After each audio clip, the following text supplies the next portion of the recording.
तो वो कहां जाएंगे? जेल में। तो और उसके बाद आप उन्हीं व्यक्तियों के साथ आप घर बसाना चाहती हैं, आपने पति को पहुंचा दिया है जेल में, आप उनको दिलवाना चाह रही हैं सजा और कह रही हैं आप तो घर बसाना चाहती हैं, तो घर आप क्या जेल में जाकर के बसाएंगी?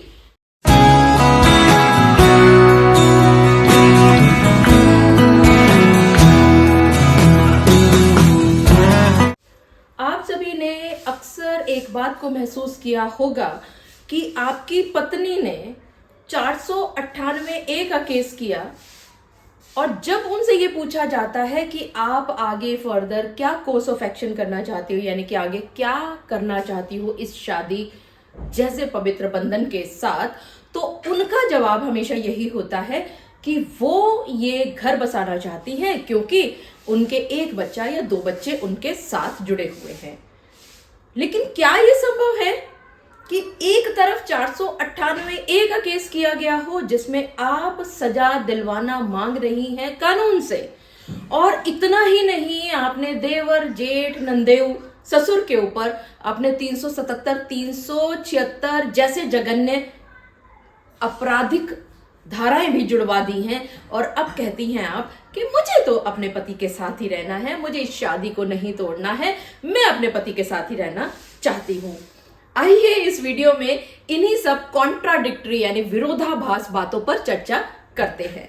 मैं एडवोकेट मोहिनी मोना आप सभी का पुनः स्वागत करती हूं और आप सभी देख रहे हैं आप सभी का पसंदीदा चैनल मोहिनी मोना एडवोकेट। अगर आपने मेरे इस चैनल को अभी तक सब्सक्राइब ना किया हो या आप मेरे इस चैनल के लिए नए हैं तो इसको जल्दी से जल्दी सब्सक्राइब कर दीजिएगा ताकि आपको इसी तरह के लीगल इंफॉर्मेटिव वीडियोस की नोटिफिकेशन सबसे पहले मिल सके। अब देखिए, मैं अपने लगभग हर एक वीडियो में एक बात कहा करती हूं कि इतनी जल्दबाजी ना करें कोर्ट कचहरी की तरफ भागने की, थाने की तरफ भागने की या किसी और अथॉरिटी में जाने की।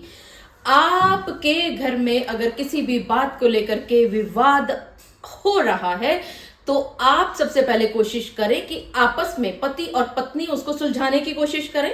अगर नहीं हो पाता है तो आप अपने पेरेंट्स को, अपने सिस्टर को, ब्रदर को, यानी कि फैमिली मेंबर्स जो बहुत आपके क्लोज फैमिली मेंबर्स हैं उनको आप बीच में लेकर के आए और पंचायतें बिठाएं और उन पंचायतों में यकीन मानिएगा अक्सर सॉल्यूशंस निकल आया करते हैं। लेकिन परेशानी कहां होती है कि जब आपको पिन मारी जाती है, आप लड़कियों के दिमाग में विषैली बातें डाली जाती हैं, आपको ये बता दिया जाता है आस पड़ोस के अधकचरे ज्ञान से कि आप 498 का केस कर दो। इतना ही नहीं, 498 में तो पहले की तरह इसके अंदर परेशानी नहीं आती पति पक्ष के ऊपर, तो फिर आपको ये बता दिया जाता है आसपास से कि आप एक काम करो, इसमें 377 376 जैसी धाराओं को जोड़ दो, बेल आसानी से नहीं मिलेगी और वो घुटने टेक के आपके सामने आ जाएंगे। और यहीं पर आप सबसे बड़ी गलती किया करते हैं। आप एक तरफ जब ये चाहती हैं कि आप इस परिवार को बनाना चाहती हैं, आप इस पति के साथ रहना चाहती हैं क्योंकि आपके साथ आपकी छोटी बेटी या बेटे मतलब व्हाटएवर आपके बच्चे भी हैं और आप इस शादी को नहीं तोड़ना चाहती हैं, तो फिर आप क्यों सब्ज बागों में जा रही हैं? क्यों आप लोगों की बातों में आ रही हैं? क्यों अपना दिमाग विषैला कर रही हैं? क्यों फालतू के आप लांछन अपने उस परिवार पर लगा रही हैं जिनके साथ आप रहना चाहती हैं, जिनके साथ आप परिवार आगे चलाना चाहती हैं?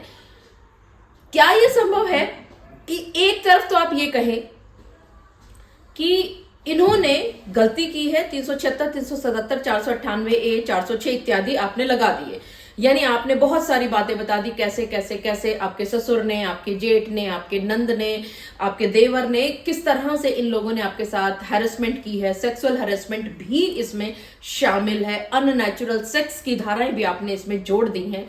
और उसके बाद आप ये कहें कि साथ रहें।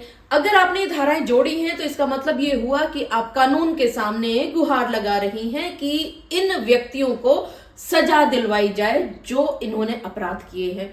और अगर उनको सजा दिलवाई जा रही है तो वो कहां जाएंगे? जेल में। तो और उसके बाद आप उन्हीं व्यक्तियों के साथ आप घर बसाना चाहती हैं, आपने पति को पहुंचा दिया है जेल में, आप उनको दिलवाना चाह रही हैं सजा और कह रही हैं आप तो घर बसाना चाहती हैं, तो घर आप क्या जेल में जाकर के बसाएंगी? आपको अपने इस दिमाग का प्रयोग करना है, आपने ये सोचना है कि आप असल में करना क्या चाह रही हैं। अगर आप सच में घर बसाना चाहती हैं तो आप पंचायतें बिठाएं। घर गृहस्थी में जितने भी आपके आसपास के ऐसे रसूखदार लोग हैं जो घर बचाने की तरफ प्रवृत्ति रखते हैं, ऐसे विचार रखते हैं कि जिससे कि घर टूटे ना, उन लोगों को बीच बिचाव में बिठा करके आप पंचायतें कराएं। अगर नहीं संभव हो पा रहा है तो आप मीडिएशन के लिए लीगल नोटिस भिजवाएं उसमें, ताकि लीगल नोटिस के जरिए आप दोनों को एक ऐसा प्लेटफॉर्म मुहैया हो सके जिससे आप दोनों एक दूसरे के प्रति जो भी आप द्वेष भाव रख रहे हैं या जो भी आपके मन में गलत विचार आ रहे हैं, उन विचारों को दूर किया जा सके। और आप सभी को यह बात मालूम है कि अगर दो लोगों के बीच में किसी भी बात को लेकर के कलेश होता है, मनमुटाव होता है, तो आदान प्रदान आपके विचारों का, आपकी बातचीत होना, कम्युनिकेशन होना, वो आपके लिए सबसे ज्यादा जरूरी है। अगर कम्युनिकेशन होता है तो यकीन मानिएगा बड़े से बड़ा जो आपका मसला है वो भी हल हो जाता है। और आपको ये भी ध्यान रखना है कि अगर आप ये कहें कि भाई मैंने पति के ऊपर तो सिर्फ 498 का केस, अक्सर लड़कियां इस तरह से कहती है, वो कहती है पति के ऊपर तो मैंने ज्यादा लांछन नहीं लगाए, मैंने जो है देवर के साथ या जेठ के साथ या ससुर के साथ आपने अननेचुरल सेक्स के लांछन लगा दिए। क्या ये संभव है? सोच के देखिएगा और मुझे जवाब लिख करके जरूर बताइएगा कि क्या ये संभव है कि वो लड़का, वो आपका पति आपको अपने साथ रख करके आपके साथ वैवाहिक जीवन आगे बढ़ाएगा उस लड़की के साथ जिस लड़की ने झूठे 377, 376 और न जाने 323, 354 और न जाने कौन कौन से सेक्शंस जो हैं उनके भाइयों पर और उनके जेठों पर लगाए, और लड़की बार बार इस बात की गुहार लगाती है, नहीं जी मैं तो उन्हीं के साथ रहूंगी। अरे भैया क्या अजीब जबरदस्ती है। ऐसे कैसे परिवार बच सकता है कि आप उसी परिवार के लोगों को जेल में एक तरफ ले जाने की बात कर रही हो, उनको सजा दिलवाने की बात कर रही हो, और दूसरी तरफ आप कहती हो कि घर बसाना है। तो प्लीज कोर्ट कचहरी की तरफ भागने से पहले आपको अपने दिल को टटोल लेना होगा। आपको ये बात सोच लेनी होगी कि आप असल में अपने जीवन के साथ करना क्या चाहती हैं। और अगर हाँ पानी आपके सिर से ऊपर चला गया है, यानी कि आपके साथ वाकई में बहुत ज्यादा ज्यादतियां हुई हैं, तो आप ना छोड़ें।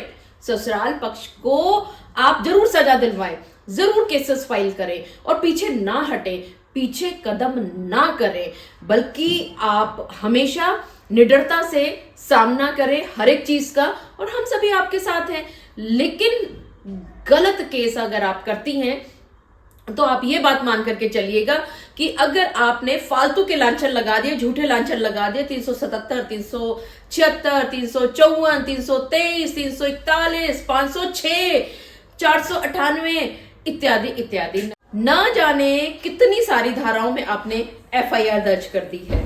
तो आप मान करके चलिए आपने अपने आप ही कदम आगे बढ़ा दिया है अपने इस परिवार को तोड़ने का, और किसी भी हालत में आपका परिवार नहीं बसने वाला अगर आपने ये फालतू की धाराओं को ऐड कर दिया है 498A के साथ, सिर्फ और सिर्फ मजा चखाने के लिए अपने ससुराल पक्ष के लोगों को। मुझे पूरा विश्वास है कि आप सभी को मेरे आज के इस वीडियो के माध्यम से एक बात भली भांति पता चल गई होगी कि अगर वास्तव में लड़कियां चाहती हैं कि वो अपने पति के साथ रहें, छोटी सी मनमुटाव हुआ है, तो 498A जैसी धाराएं और उनके साथ अन्य धाराओं को जोड़ करके झूठी FIR करने की प्रवृत्ति से अपने आप को बचाएं, पंचायतें करें, परिवार के लोगों को बिठाएं, और अगर बात ना बने तो वकील साहब के द्वारा एक मीडिएशन के लिए एक नोटिस भिजवाए ताकि आपका परिवार बचाया जा सके।